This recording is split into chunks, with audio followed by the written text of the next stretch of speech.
할렐루야. 네, 반갑습니다. 오늘도 변함없는 귀한 주일, 또 하나님 기뻐하시는 이 예배의 자리에 나오신 우리 사랑하는 성도님들 주님의 이름으로 환영하고 축복합니다.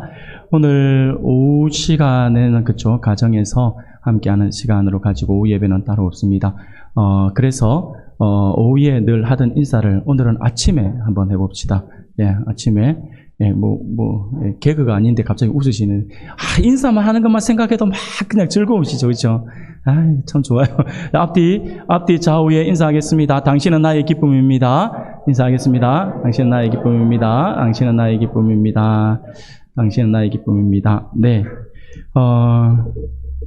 문득 그런 생각이 들어요. 그런 생각이 드는 게, 우리가 지금 명절 연휴 기간에 있잖아요. 명절 연휴 기간이라서, 혼자 이제 목회자다 보니까 앞에서 말씀을 이제 준비하다 보면 항상 이런 게 쓸데없는, 안 해도 될 그런 어떤 고민들을 한 번씩 할 때가 있어요. 이게 뭐냐면, 명절이라서 이번 같은 경우는 우리 성도님들이 어디 시골이나 아니면 가족들로 이렇게 또 타지로 가셔가지고 우리 예배당에 함께 예배하는 성도들의 숫자가 확 줄어가지고 정말 몇 분밖에 안 계시면 어떡하지? 라는 쓸데없는 생각들을 항상 많이 해요. 많이 하는데, 문득 그런 생각이 들더라고요. 그런 생각이 들었는데, 아침에 이렇게 제가 여러분들이 모습을 보면서, 우리 찬양대만 조금 영향을 받았지, 나머지는 그런 영향을 전혀 걱정 안 해도 되겠구나라는 생각이 또 들어가지고 너무 감사했습니다. 그러면서 문득 이런 인사, 우리 오후에 늘 나누던 인사를 역시 나누어야겠다라는 생각이 들더라고요. 한번 생각을 해보십시오. 옆에 있는 분들이 정말 우리의 기쁨이 되고, 옆에 있는 분들이, 앞뒤로 계신 분들이 정말 우리에게 기쁨을 주는 그러한 존재다라고 하는 거 여러분 반드시 기억할 수 있기를 바랍니다. 지난번에도 한번 그런 말씀을 드렸잖아요.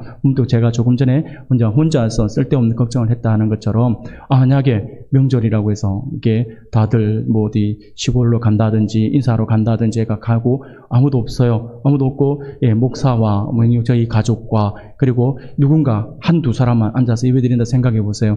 얼마나 썰렁하겠어요. 좋은 건가요? 이것도 과외, 1대1로 과외하는 것처럼 예배도 1대1로 하는 게 그게 좋은지 모르겠지만 저는 굉장히 힘들 것 같아요. 굉장히 힘들 것 같아요. 그런데 옆에 계신 분들이 계시잖아요. 여러분들 옆에 계신 분들이 계셔서 함께 예배할 수 있잖아요. 그러니까 어때요? 그분이 나에게 기쁨이 되는 거죠. 즐거움이. 없었으면 삭막하게 목사님하고 나하고 단둘이 예배 드린다면 생각해 보세요. 생각만 해도 소름이 끼치잖아요. 이 소름이라고 하는 게, 그렇죠? 제가 싫어서 소름이 끼친다, 이건 아닌 것 같고, 그냥 씀짓할 것 같아요. 혼자서 딱 예배하고 있으면. 그러니까 그런 것들을 하지 않고 옆에 같이 앉아서 함께 예배할 수 있으니 얼마나 좋은 거예요. 그러니까 그런 모든 것들을 우리가 찾아볼수록 옆에 계신 분들, 우리가 함께 예배하는 우리 성도님들이 얼마나 우리에게 귀한 존재인가라고 하는 게 느껴지는 것이죠. 그래서 우리가 늘 그렇게 기도하자라고 말씀을 드리는 거예요. 당신은 나의 기쁨입니다. 그래서 줄여서 당나귀, 우리가 이렇게 기도를 이렇게 인사를 늘 하지 않습니까? 그렇게 인사를 하는 거예요. 그냥 목사가 앞에서 인사하자 그러니까 그냥 오늘 또 하나 싶어갖고 이렇게 하지 마시고, 우리 안에, 내면 안에 이렇게 있는 그 진심 어린 그 마음으로 서로에게 축복하면서 당신은 나의 기쁨입니다 라고 인사를 할 수 있고, 그렇게 그 사랑을 나눌 수 있는 우리 성도님들이 되기를 소원합니다. 할렐루야. 그런 의미에서 다시 한번 인사하겠습니다. 그러면 당신은 나의 기쁨입니다. 인사하겠습니다. 당신은 나의 기쁨입니다. 네, 감사합니다. 감사합니다. 할렐루야. 감사합니다. 여러분들은 저의 기쁨입니다. 이런 사항들을, 이런 인사들이 계속해서 우리에게 서로 나눌 수 있으면 좋겠다라는 생각들을 늘 해보게 됩니다.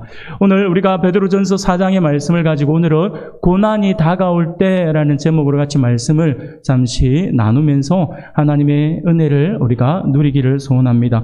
세상의 모든 사람들에게 있어서 누구나 피할 수 없는 보편적인 그러한 한 가지 사실이 있다면 아마 그것은 고난이기 않을까라는 생각이 듭니다. 모든 사람들에게 가지고 있는 것이죠. 그것은 고난의 문제다라고 그렇게 생각이 들어집니다. 이러한 고난은요, 우리의 일상 아래에서 감춰져 있어요. 처음에는 물론 지금 고난 가운데에 계신 분들도 계시겠지만 대부분은 평온한 상태에서 고난이 없다라고 하지만 그것이 일상 속에서 지금 일상 아래에서 숨어져 있어요. 숨겨져 있다가 그것이 마치 용암처럼 들끓고 있다가 어떤 계기를 통하여서 이것이 팍 치솟아 올라오게 되어 있다라고 하는 것이죠. 이처럼 고난이라고 하는 것은 일상 아래에 감추어져서 늘 용암처럼 끓고 있다가 시도 때도 없이 불쑥불쑥 솟아 올라와서 우리의 인생, 우리 일상 전체를 송두리째 뒤흔들어 놓기도 하죠. 이 고난은요, 결코 추상적인 것이라 할 수 없습니다. 어떻게 보면 고난보다 개인적이고 절박한 것은 없을 것이다 라는 생각을 해보게 됩니다. 그래서 고난과 이 고통을 어떻게 다룰 것인가 라고 하는 문제는요, 우리 인생에 있어서 어떻게 보면 가장 큰 문제가 아닐까라고 하는 그런 생각을 할 정도로 아주 중요한 부분이라 할 수 있습니다. 왜냐하면요, 우리가 고난에 대해 어떤 태도를 갖는가에 따라서 실제로 고난이 닥쳐왔을 때 그것이 우리에게 어떤 영향을 끼치는지 결정되기 때문이죠. 성경이 고난에 대해서 계속해서 반복해서 이렇게 가르치는 이유가 바로 여기에 있습니다. 오늘 본문에서도 우리에게 고난에 대해 다시 베드로 사도가 계속해서 이것을 가르칩니다. 베드로전서의 말씀을 보면 베드로 사도가 끊임없이 이 고난, 고통, 시험 이런 부분들에 대해서 계속 말씀을 나누고 있거든요. 그래서 우리가 지금 계속 오전 예배 시간에 베드로전서의 말씀을 나누고 있는데 오늘 본문에서 베드로가 다시 한 번 더 이 고난을 우리에게 다루면서 우리에게 귀한 가르침을 주고 있다라고 하는 것입니다. 삶의 현장에서 수많은 고난에 둘러싸여 본 베드로는 자신이 당한 그 고난이 어떤 것이다라고 하는 것을 너무나도 잘 알고 있었기에 고난을 어떻게 다루어야 할지 자신의 경험을 토대로 해서 우리에게 말씀을 하고 있습니다. 피할 수 없는 이 고난을 어떻게 다루어야 할지 하나님은 베드로를 통해서 우리에게 말씀을 하고 있다라고 하는 것입니다. 그러므로 오늘 이 시간에는요, 본문의 말씀을 통하여서 하나님께서 베드로 사도를 통해서 우리에게 주고 있는 우리 안에 내재되어 있는 이 고난과 고통이 고난과 이 고통이 끓는 용암처럼 솟아오를 때에 우리가 그것을 어떻게 대처해야 되고 우리가 그것을 어떻게 대해야 하는지에 대해서 우리가 함께 살펴보면서 하나님의 은혜를 나누고자 합니다. 그래서 우리가 오늘 본문의 말씀을 기준으로 해서 앞으로 우리 안에 닥치는 어떤 이런 고난들, 이런 고통들이 다가올 때 우리가 그것을 어떻게 대처해 나갈 때 그것을 은혜롭게 대처해 나갈 수 있는 것이고 오히려 그것을 역전시켜서 하나님의 은혜로 바꿀 수 있는가에 대해서 오늘 베드로 사도가 본문의 말씀에서 우리에게 세 가지의 힌트를 주고 있습니다. 그것을 함께 살펴보면서 하나님의 은혜를 나누고자 합니다. 사랑하는 우리 성도 여러분, 우리에게 고난과 고통이 솟아오를 때, 이 안에 막 나타난 그때에, 이 고난이 다가올 때에 우리가 어떻게 해야 할까요? 베드로는요, 먼저 이렇게 이야기합니다. 고난이 찾아올 때에 그것을 이상히 여기지 말라라고 이야기를 하고 있습니다. 이상하게 생각하지 말라라고 하는 것이죠. 12절 말씀입니다. 12절 말씀을 우리가 같이 한번 읽어볼까요? 같이 읽겠습니다. 시작. 사랑하는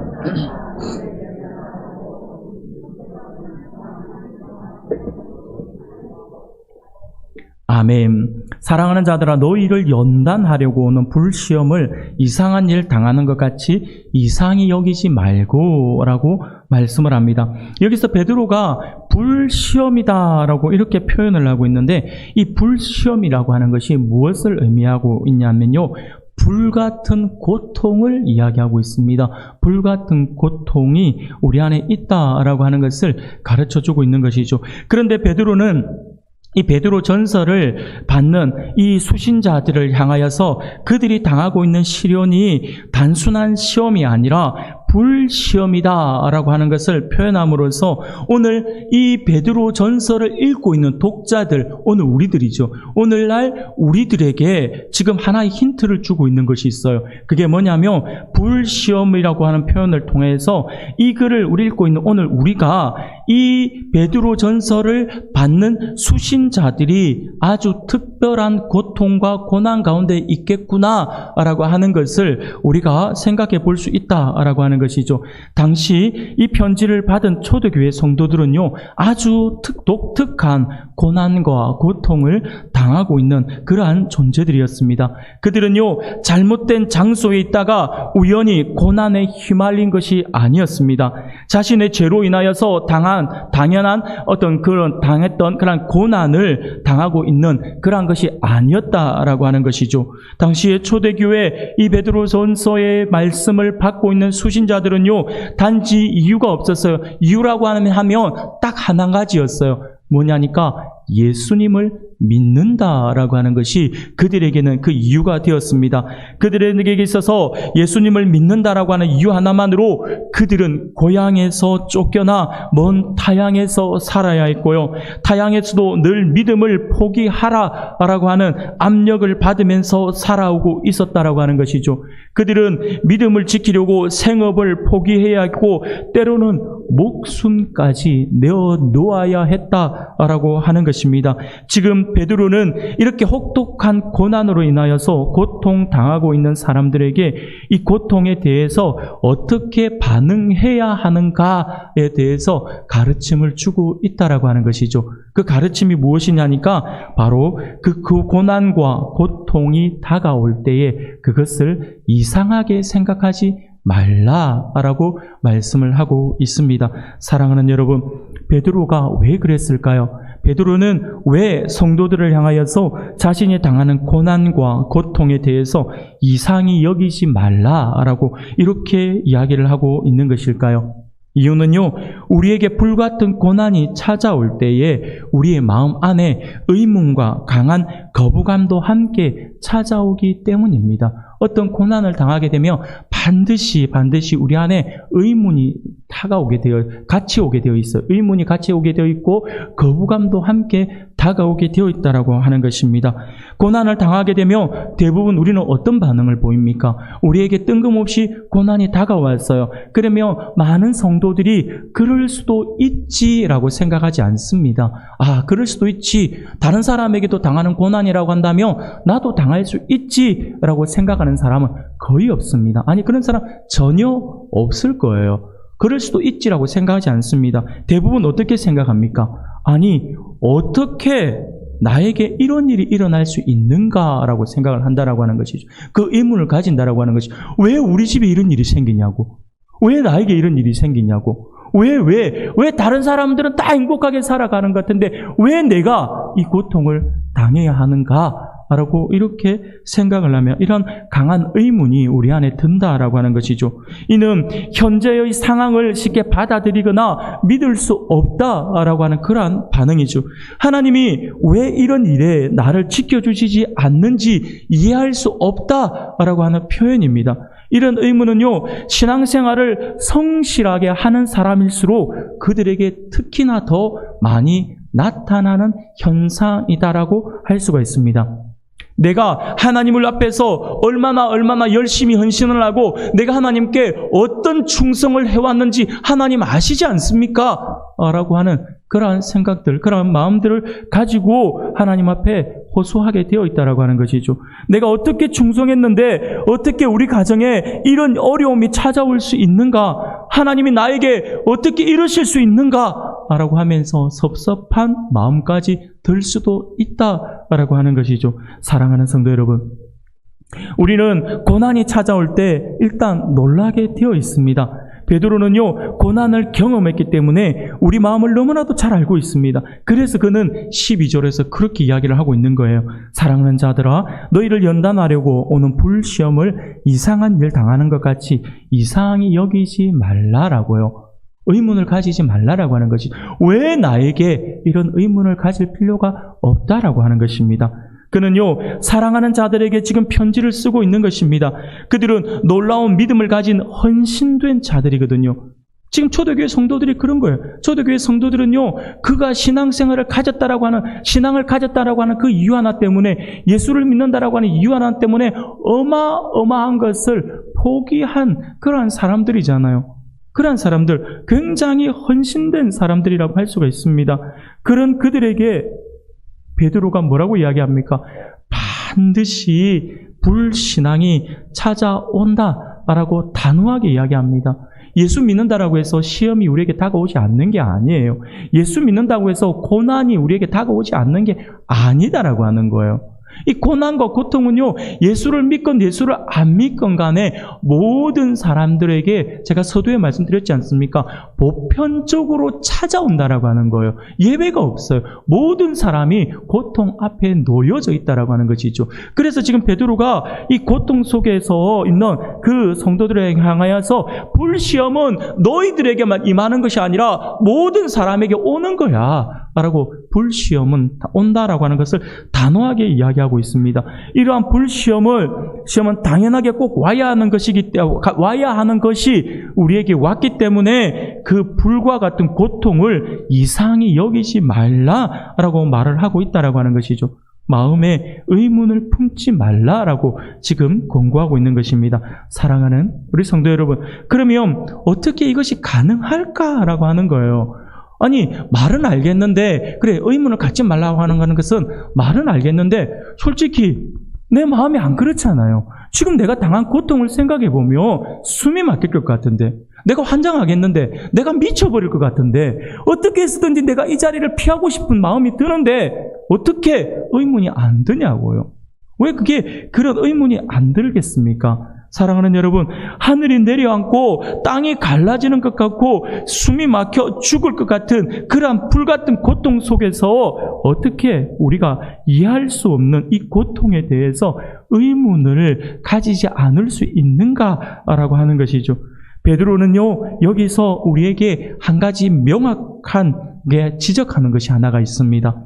그게 뭐냐니까, 하나님께서 성도들에게 허락하시는 고통에는 그냥 고통이 주어지는 것이 아니라 하나의 목적이 있다라고 하는 것을 우리에게 가르쳐주고 있는 것이죠. 그래서 이 목적이 있다라고 하는 것, 이 목적이 무엇입니까?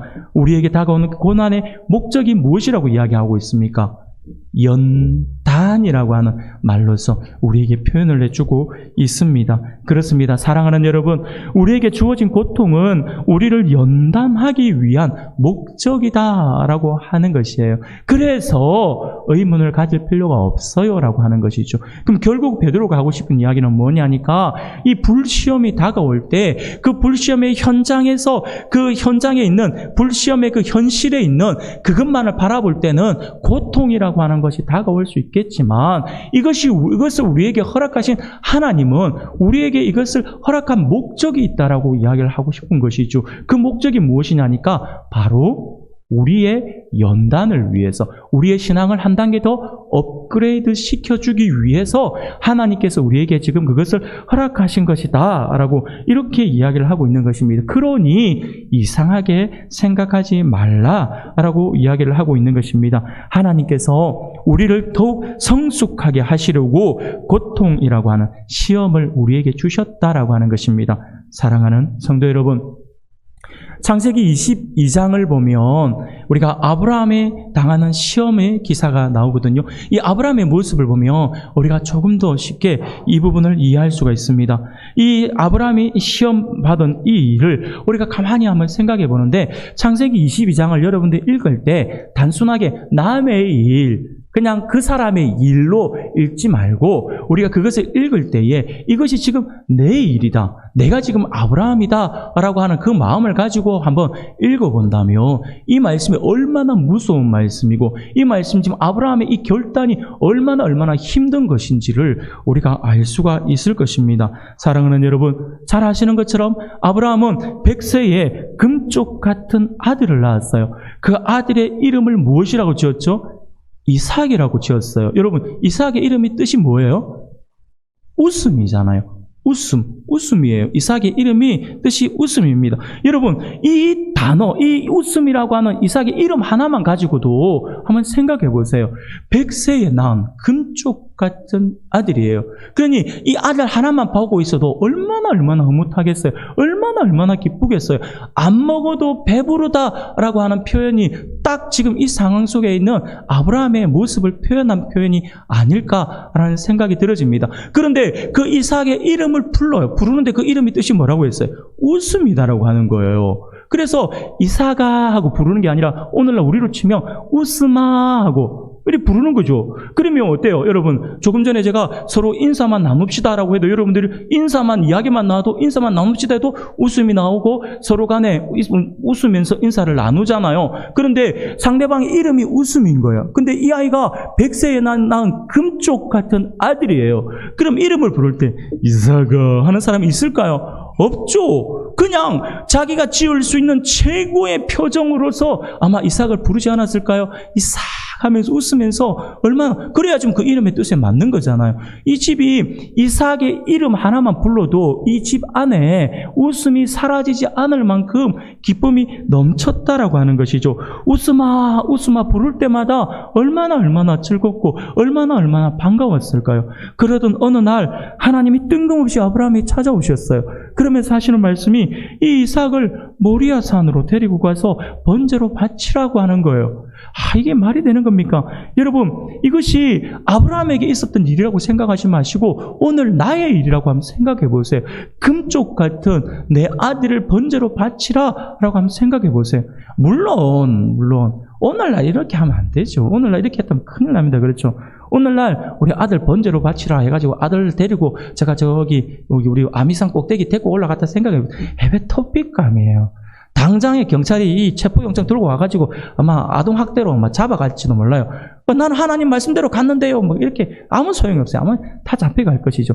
그런데 오늘의 현실이 아니라 그 시대 걸로 한번 생각해 보자고요. 그 시대로 생각했을 때에 지금 이 일 하나님께서 지금 나에게 금쪽 같은 100살에 낳은 아들을 바치라 했을 때 어떤 기분이었겠냐라고 하는 거예요. 하늘이 무너지는 기분 아닐까요? 아니 하나님 나에게 왜 이러십니까? 라고 이야기할 것 같아요. 저는 막 그냥 바로 하나님 다시 한 번요. 한 번 더. 제가 뭐 잘못 들은 것 같은데 예?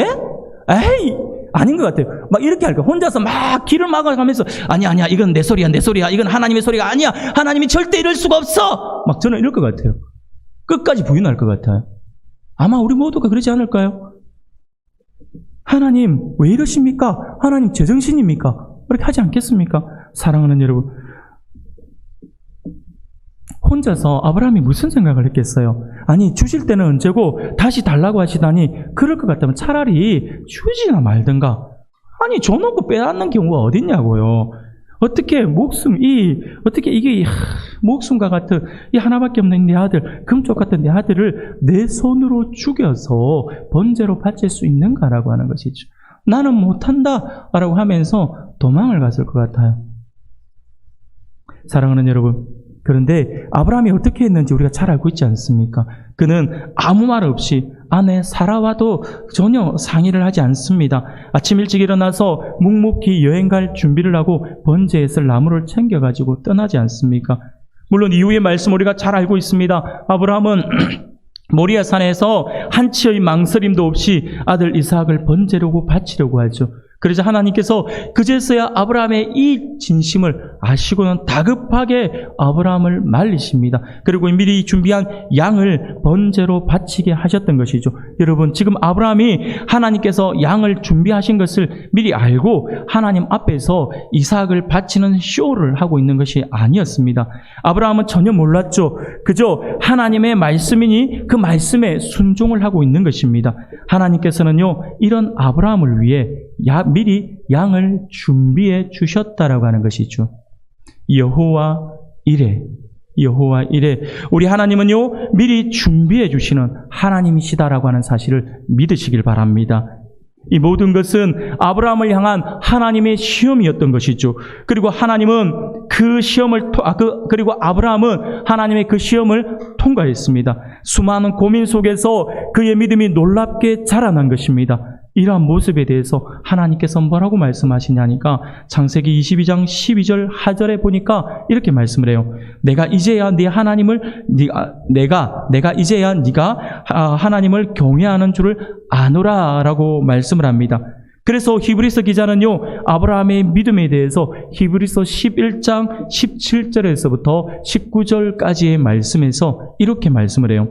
아브라함은 시험을 받을 때에 믿음으로 이삭을 드렸으니 그는 약속들을 받은 자로되 그 외아들을 드렸느니라. 그에게 이미 말씀하시기를 내 자손이라 칭할 자는 이삭으로 말미암음이라 하셨으니 그가 하나님이 능히 이삭을 죽은 자 가운데서 다시 살리실 줄로 생각한지라.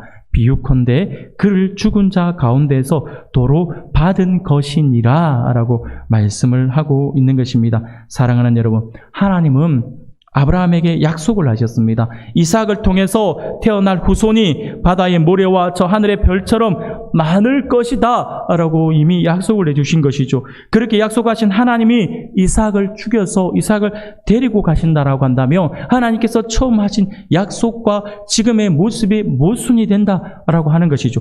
아브라함이 그것을 믿었다라고 하는 거예요. 아브라함이 그 말씀을 생각한 것이죠. 그래서 그 상황을 보지 않고 하나님을 바라보았다라고 하는 것입니다. 그는 이삭을 바치려고 했습니다. 이때 아브라함에게는요, 하나님이 이삭을 통해서 자손을 번성케 하겠다라고 하는 그 약속을 떠올려서 하나님이 분명히 약속하셨으니 내가 이삭을 번제로 바친다 하더라도 하나님께서 이 이삭을 다시 살릴 것이야 라고 하는 믿음을 가지고 있었다라고 하는 것입니다.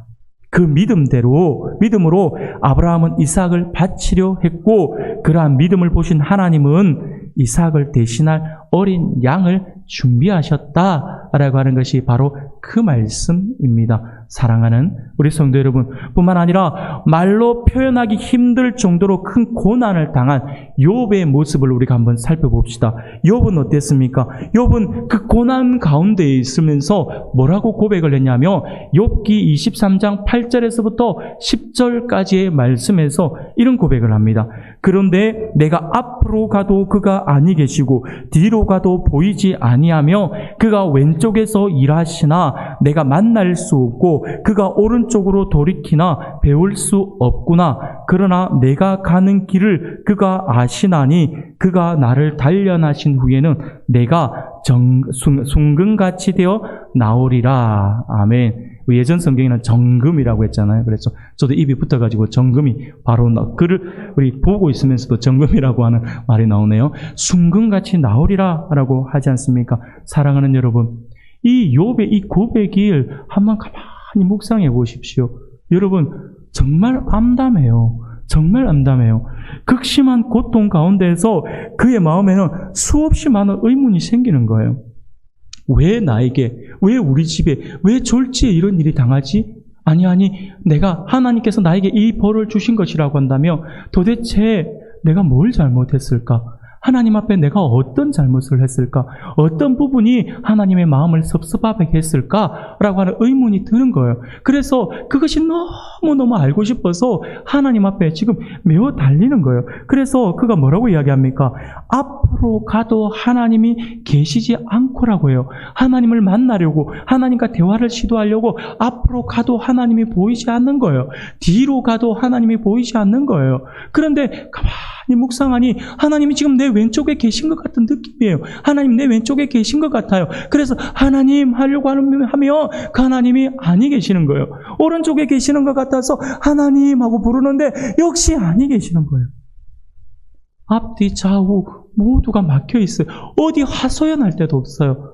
뭔가 하고 싶어도, 하나님께 부르짖고 싶어도 하나님이 철저하게 침묵하고 계시잖아요. 여러분, 욥의 이 상황을 한번 상상해 보세요. 얼마나 깝깝할까요?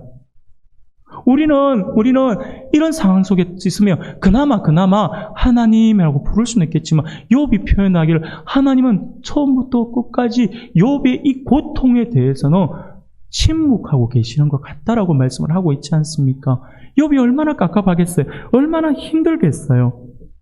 그런데 이런 고통 가운데 철저하게 욥에게 침묵하고 계시는 이 하나님에 대해서 수많은 의문을 가지고 있는 욥이 그 고난 가운데 왜라고 하는 단어가 끊임없이 이렇게 솟아오르는데 하나님이 응답하지 않는 그 가운데, 침묵하시는 그 가운데 했던 욥의 고백이 바로 이 고백이에요.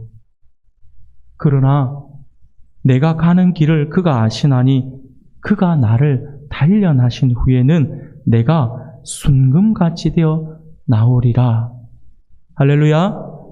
사랑하는 성도 여러분, 저는 이 말씀을 보면서 묵상하면서 어떻게 사람이 이런 고백을 할 수 있을까? 앞뒤 좌우 다 막히면요, 우리는 딱 우리 입에서 외마디 비명소리가 나오게 되어 있어요. 하나님 어디 계십니까? 하나님 왜 저를 이렇게 내버려 두십니까? 할 수밖에 없어요. 고통 속에서 아마 눈물로 질질 흘리면서 질질 짜면서 그렇게 하소연하고 호소하고 있을 수밖에 없을 것 같아요. 그런데 그 상황 속에서 욥이 고백한 그 고백이 내가 가는 길을 그가 아시나니 그가 나를 단련하신 후에는 내가 순금같이 되어 나오리라. 이것 또한 하나님께서 나를 연단하고 계시는구나 라고 하는 것을 알고 있었다라고 하는 거예요. 사랑하는 성도 여러분, 욥은 고난 앞에서 의문에 대한 해답을 찾기보다 하나님을 신뢰하기로 작정했던 것이죠. 하나님이 당장 답을 주시지 않으셔도 그분은 선하심으로 자신을 단련하신 후에 지금보다 더 놀라운 순금 같은 존재가 되게 하실 것이다라고 하는 것을 믿고 그것을 지금 고백하고 있다라고 하는 것입니다. 그렇습니다. 사랑하는 우리 성도 여러분, 이러한 욥과 아브라함처럼 고난 앞에서 그것을 이상하게 여길 것이 아니라 하나님의 은혜 안에서 올바르게 반응하여 오히려 하나님의 기쁨이 되는 성도님들이 되시기를 소원합니다. 두 번째로, 우리에게 고난이 솟아오를 때, 고난이 다가올 때 우리가 어떻게 해야 할까요? 오늘 본문에서 우리에게 이렇게 이야기합니다. 즐거워하라. 참 말도 안 되는 것 같아요. 고난 속에서 오히려 즐거워하라 라고 성경은 우리에게 말씀해 주고 있습니다. 고통이 솟아날 때 우리는 그것을 이상하게 여기지 말아야 합니다. 그리고 하나님은 더 나아간 반응을 우리에게 요구하시죠. 고통을 즐거워하라 라고요. 13절 말씀입니다. 13절 말씀을 우리가 한 목소리로 같이 한번 읽어보겠습니다. 시작.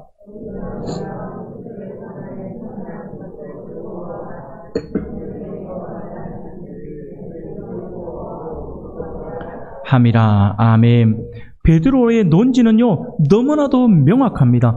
하나님의 목적에 따라 우리에게 주어진 고난은 훗날 우리의 소망과 연결되어 있다라고 하는 것이죠. 이것이 바로 고난에 대한 성경의 가르침입니다. 구원받은 자들에게 고난은 결코 끝이 아닙니다. 우리가 하나님의 백성이라고 하고 우리가 하나님을 주여라고 아니면 하나님께 우리가 아버지여라고 부르고 기도하는 그러한 존재들이라고 한다며 성도라고 하는 이름을 붙일 수 있는 사람들이고 그리스도인이라고 하는 그 명칭을 듣는 자라고 한다면 우리에게 다가오는 불시험은요, 결코 그것이 끝이 아니다라고 하는 사실들을 믿으시길 바랍니다. 베드로 사도가 우리에게 지금 그것을 가르쳐주고 있는 것입니다. 믿는 자의 고난은 반드시 영광과 연관되어 있다라고 하는 것입니다. 만일 우리에게 다가온 불같은 고난을 이상하게 여기지 아니하고 하나님이 우리를 연단하시는 그 시험으로 우리가 그것을 이해하여서 인내하며 즐거워한다면 훗날 그 고난과 시험은 반드시 우리에게 복이 되어 다가올 것이다라고 하는 것입니다. 나아가서 심판의 날에 그것은 우리에게 상급으로 다가올 것입니다. 사랑하는 성도 여러분, 이 상급을 생각하면 우리는 고난 속에서 어떻습니까? 즐거워할 수가 있다라고 하는 거예요. 쉬운 예를 들어서 이런 거예요. 여러분, 우리가 뭐 크게 멀리 내다보지 말고 가볍게만 생각해 봅시다. 물론 지금 명절 중이라서 여러분들 뭐 맛있는 거 식사 많이 하시고 맛있는 거 많이 드셔가지고 이런 예가 어떻게 다가올지는 모르겠지만, 예, 부산에서 가장 우리가 비싼 뷔페가 어디인지는 모르겠지만 예전까지 제가 들었을 때는 뭐 롯데 호텔이라고 제가 들었는데 뭐 어느 정도 하는지는 모르겠습니다만은 만약에 오늘 저녁에 누군가가 나에게 롯데호텔 그 뷔페에 우리를 초청을 했어요. 우리가 이제 그곳에 가는 거예요. 부산에서 가장 비싼 데를 가는 거예요. 아니, 사실이 아니다 하더라도 여러분 이럴 때는 좀 감동을 좀 받고 좀 이렇게 좀 하시면 좋을 것 같은데. 자, 아니 그래도 다시 안 할게요. 어쨌든 그렇다 칩시다. 그러면 한 번도 안 가보셨? 죄송합니다. 제가 문득 그런 생각이 드네요. 여러분들은 너무 자주 가셔가지고 뭐 그까이 가가지고 뭐 저는 안 가봐가지고 순간 저는 감동을 받을 거라 생각했는데 죄송합니다. 여러분들 자주 가시는 바람에 감동이 별로 없으신 것 같은데 여하튼 그랬다 생각을 해봅시다 하고 그러면 저녁에 우리가 그 식사를 초대를 받아서 이제 간다 생각해 봅시다. 그러면 근데 오늘 점심에 내가 좀 바빠가 식사를 못 했어요. 어쩌다 보니 금식을 하려고 한 게 아니라 금식을 했어요. 밥을 한 끼 굶는 건 참 고통이 따르잖아요. 여러분 점심 굶는 게 고통으로 다가올까요? 안 다가옵니다. 밥 굶는 거 까이거 뭐 그거 한 끼 굶지 뭐. 내 거 오히려 다른 사람 줄 수도 있어요. 옆에 굶고 있는 사람. 내 밥 배식 받았으면 받아가지고 옆에 있는 친구에게 언니 두 그릇 물어. 왜 그러는데? 그럴 일이 있다. 주면서도 어떻습니까? 주면서도 인상 쓰면서 아까워하면 주는 사람은 없어요. 그냥 즐거워하면서 괜찮다. 먹어라. 아이고 괜찮아. 뭐 더 줄까? 먹어라. 어때요? 이유가 뭐예요? 저녁에 있다라고 하는 거예요. 사랑하는 성도 여러분, 우리가 그렇다는 거예요. 우리가 천국이 있다라고 하는 거예요. 우리에게 상급이 있다라고 하는 거예요. 그래서 이 고난이라고 하는 것이 우리에게 다가올 때 우리가 이것을 이겨내면, 이 불시험을 이겨내면 하나님께서 우리에게 이 땅을 살아갈 때도 우리에게 복으로 은혜 베풀어 주실 뿐만 아니라 마지막 날에 우리에게 상급으로 갚아주신다라고 하는 거예요. 그런데 우리가 인상을 쓰면서 고난을 당할 필요가 있을까요? 없다라고 하는 거예요. 이것이 하나님의 연단이라고 하는 것을 알게 되면 오히려 어떻습니까? 즐거워할 수가 있겠죠. 웃으면서 줄 수가 있다라고 하는 거예요. 지금 베드로 사도가 우리에게 그것을 가르쳐주고 있다라고 하는 것입니다. 사랑하는 여러분, 그래서 베드로가 15절에서 그렇게 말씀을 하고 있는 거예요. 너희 중에 누구든지 살인이나 도둑질이나 악행이나 남의 일을 간섭하는 자로 고난을 받지 말려니와 라고 하는 이 말씀을 하잖아요. 이것이 무슨 말씀이냐면 고난은 똑같이 우리가 하나님의 은혜 가운데에서 우리가 어떤 상급을 위한 하나님께서 우리에게 주신 어떤 그 시험들을 우리가 즐거워할 수 있지만 우리의 시험이라고 하는 것이 그것으로만 다가오는 것이 아니라 또 다른 모습으로 다가온다라고 하는 것이죠. 그 다가오는데 그것이 무엇이냐니까 살인이나 도둑질이나 악행이나 남의 일을 간섭하는 것으로 고난을 받지 말려니요. 역시 이것들로 통해서 고난은 다가온다라고 하는 것. 근데 지금 성경에서 말하고 있는 고난을 이겨내야 된다. 고난을 즐거워해야 된다라고 하는 것은 나의 죄로 인한 고난을 이야기하는 것이 아니라 하나님께서 우리에게 주시는 연단, 불시험에 대한 고난을 이야기하는 것이죠. 근데 15절 말씀을 가만히 보면 우리가 하나의 의문을 가질 수가 있어요. 어떤 의문이냐면 살인, 도둑질, 악행 이것들은요 결코 상급이 되는 고난이 아니다라고 하는 것을 우리가 이해하기는 쉽겠는데 남의 일을 간섭하는 자, 그러니까 언뜻 이해하기가 좀 어려울 것 같아요. 남의 일을 간섭하는 자. 어떻게 보면 솔직히 우리 그리스도인들은요, 우리 주변을 돌아보아야 하잖아요. 우리 주변을 돌아보아서 우리의 도움이 필요로 한 그런 사람들을 살펴보면서 우리가 보살펴야 하는데 왜 남의 일을 간섭하는 것을 언급하고 있냐라고 하는 거예요. 그것도 살인, 도둑질, 악행이라고 하는 것과 동등한 위치에 놓고 이것을 설명하고 있냐라고 하는 것이죠. 사랑하는 여러분, 이것을 우리가 잘 생각해야 합니다. 여기서 남의 일을 간섭한다라고 하는 말은요, 주변을 돌아보아서 소외되거나 우리의 도움을 필요로 한 사람들을 보살펴주는 것을 이야기하고 있는 것이 아닙니다. 여기서 남의 일을 간섭하는 자라고 하는 것은요, 무슨 말이냐면 타인에 대하여 감독자의 위치에 서 있는 자라고 하는 그런 의미를 가지고 있습니다. 이게 쉽게 말하면 무슨 말이냐면 자신과 관계되지 않은 것들에 대해서 쓸데없이 참견하여서 말하기 좋아하며 그렇게 말하기 좋아하는데 그것으로 끝나는 것이 아니라 그렇게 툭툭 내뱉는 말로 상대방의 정신적 스트레스를 주고 물질적 피해를 안기는 그러한 사람들을 말하고 있는 것입니다. 마치 자신이 감독자라도 된 듯이 그들에게 다가가서 이래라 저래라 하면서 정신적 고통을 가하는 자가 바로 남의 일을 간섭하는 자의 그 의미라고 하는 것을 우리가 기억해야 할 것입니다. 사랑하는 여러분, 교회 안에도 이런 사람들이 의외로 보면 많이 있죠. 확인되지 않은 일에 대해서 이에 관해서 나쁜 말들을 여기저기로 옮기는 사람들도 있고요. 가장 제가 볼 때 안타까운 것은요, 기도해 주겠다라고 하는 명목으로, 기도해 주겠다라고 하는 그 명목으로 간섭하려고 하는 사람들이 너무나도 많다라고 하는 거예요. 그러면서 기도 제목을 받았어요. 가정에서 어려운 상황들을, 이런 상황들을 고민을 받으면서 기도해 주십시오. 해가 기도 받았으면 기도하겠다 할 때는 기도해야죠. 그걸 왜 옆에 사람한테 전달을 하냐고요. 이런 사람들이 있다니까요. 말이 되냐고요. 그런 사람들이 지금 이야기를 하고 있는 것입니다. 사랑하는 여러분, 그리스도인이기 때문에 겪는 고통이라면 우리는 그것을 부끄러워해야 하지 말아야 할 것입니다. 그러나 우리의 이러한 어떤 악독이나 우리의 어떤 이런 죄로 인하여서 당하는 고통은 솔직히 우리가 좀 부끄러워해야 합니다. 예수 믿는 사람으로서. 16절 말씀을 보면 만일 그리스도인으로 고난을 받으면 부끄러워하지 말고 도리어 그 이름으로 하나님께 영광을 돌리라고 하죠. 그런 어떤 악행으로 인한 고난이 아니라 그리스도, 우리 주님 때문에 당하는 고난이라고 한다면, 우리 주님 때문에 당하는 핍박이라고 한다면 우리는 그것을 즐거워해야 한다고 하는 것이죠. 부끄러워하지도 말고요. 하나님께 영광을 돌리라고 하는 것이죠. 성도는 하나님의 말씀대로 선을 행함으로 인해 고난을 받는다면 그 고난을 즐겁게 받고 서로 격려해야 합니다. 왜냐하면요, 우리에게는 소망이 있기 때문이죠. 우리가 그렇게 고난을 당하고 믿음을 지킬 때 우리가 받는 모든 고난은 하나님께 영광이 될 것입니다.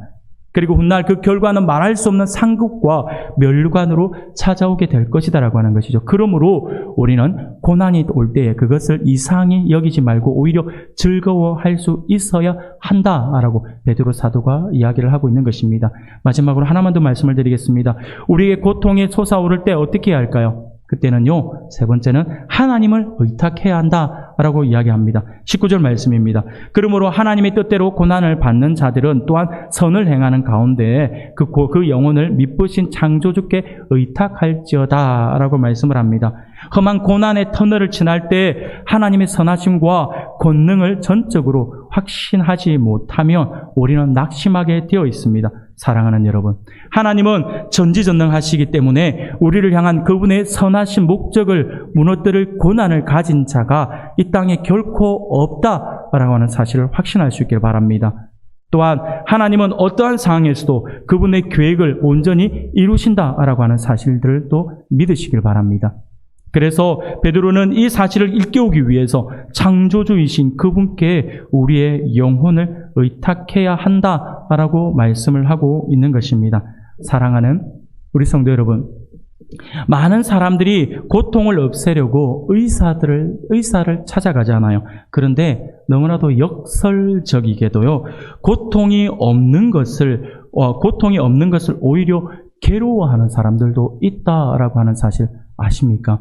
고통이 없는 것을 오히려 괴로워하는 사람들이 우리 안에 있습니다. 그들은 오히려 나에게 고통이 있기를 원합니다라고 그렇게 갈구하는 사람이라고 하는 거예요. 여러분, 고통이라는 선물이라고 하는 책이 있어요. 이 고통이라고 하는 선물이라고 하는 책이 있는데, 이 책은요, 필립 얀 씨와 폴 브랜드라고 하는 분이 지은 책인데, 이 책에서 외과 의사로 의료 선교사였던 폴 브랜드의 이야기를 이렇게 언급하며 이야기를 하고 있습니다. 폴 브랜드는요, 인도에서 나병 환자 치료를 위한 의료 선교를 하고 있었습니다. 나병은 여러분들 잘 아시는 것처럼 몸의 말단부터 이게 신경이 조금씩 죽어가는 아주 무서운 그러한 병이잖아요. 그래서 신체 부위를 바늘로 찔러도 전혀 아프지가 않는 그러한 어떤 병이잖아요. 그래서 이 폴 브랜드가 이 나병 환자들 사역을 그렇게 하는 거예요. 열심히 하는 거예요. 그래 어느 날 과로로 쓰러져 버려요. 가로로 쓰러져 가지고 정신을 차리고 딱 났는데 순간 두려움이 이 안에 딱 다가오는 거예요. 두려움이 다가와서 내가 가루로 쓰러졌다라고 하는 것은 내 몸에 지금 약해졌다, 면역력이 떨어졌다 이런 걸 의미하는데 설마 하는 마음에 그냥 검사를 받고 이런 게 아니라 그냥 하나의 딱 실험을 한 거예요. 바늘을 끄집어내어서 자기의 팔을 찌른 거예요. 놀랍게도 고통이 없는 거예요. 충격을 받은 거예요. 바늘을 찔렀는데 아프지가 않아요. 얼마나 충격적이겠습니까? 그래서 하늘이 무너지는 것 같은 청천벽력 같은 이 사실로 인해서 너무너무 안타까운 거예요. 가족들이 절대로 가면 안 된다라고 했던 그것을 다 뿌리치고 온 거예요. 그러다 보니까 지금 이 상황들을 말을 해야 되는데 말을 할 수가 없는 거예요. 동력자들에게도 가족들에게도 지금 내 상황이 너무 이렇다라고 하는 말을 못 하는 거예요. 하늘이 무너지는 듯한 그 기분으로 지금 하루하루를 살아가는 거예요. 그렇게 며칠이 지나고 나서 진짜 마지막 한 가닥 작은 신락 같은 희망으로 바늘을 끄집어내서 다시 한 번 더 자기의 다리를 찔렀대요. 혹시나 해서. 그래서 다리를 쿡 찔렀는데 너무나도 감사하게도 아픔이 느껴졌더라는 거예요. 그러면서 아픔이 느껴지면서 너무 감사했다라고 하는 것이죠. 너무 아프더라고 하는 거예요. 훗날 그가 고백하기를 고통이 이때처럼 감사하게 여겨졌을 때가 없었다라고 고백을 하는 거예요. 사랑하는 우리 성도 여러분, 그렇습니다. 우리가 당하는 고통은요, 지금 우리에게는 고통이 될 수 있지만 고통을 느끼지 못하는 사람들은요, 어떻게 보면 그 고통이 느끼지 않는 것이 그에게 상처가 될 수도 있다라고 하는 것을 우리가 기억해야 합니다. 오늘 우리에게 주신 말씀을 여러분 기억할 수 있기를 바랍니다. 고난을 좋아하는 사람은 분명 없습니다. 그러나 하나님을 믿는 자들에게 불같은 시험과 고난은 피할 수 없는 것이죠. 그러므로 고난이 올 때 이상히 여기지 마시길 바랍니다. 오히려 세상 사람들이 도저히 할 수 없는 수준까지 나아가 즐거워하는 우리들이 되기를 소원합니다. 이것이 어려울 것 같지만 우리가 하나님을 온전히 믿을 때에 가능합니다. 고통에 대한 해결책이 아닌 고통 너머에 계신 하나님으로 인해 모든 고난을 즐거움으로 견딜 수 있기를 바랍니다. 그리고 우리를 지극히 사랑하시는 하나님 아버지께 모든 것을 의탁하고 그분께 모든 것을 맡기는 그러한 우리들이 되기를 소원합니다. 우리는 이 고난을 통해 기도와 겸손, 하나님을 의지하는 법을 우리가 배우게 될 것입니다. 그러므로 고난의 때에 하나님께 더 가까이 나아감으로 말미암아 더욱 믿음이 성장하여 하나님을 기쁘시게 해드리는 우리 모든 성도님들이 다 되시기를 주님의 이름으로 축원합니다. 아멘.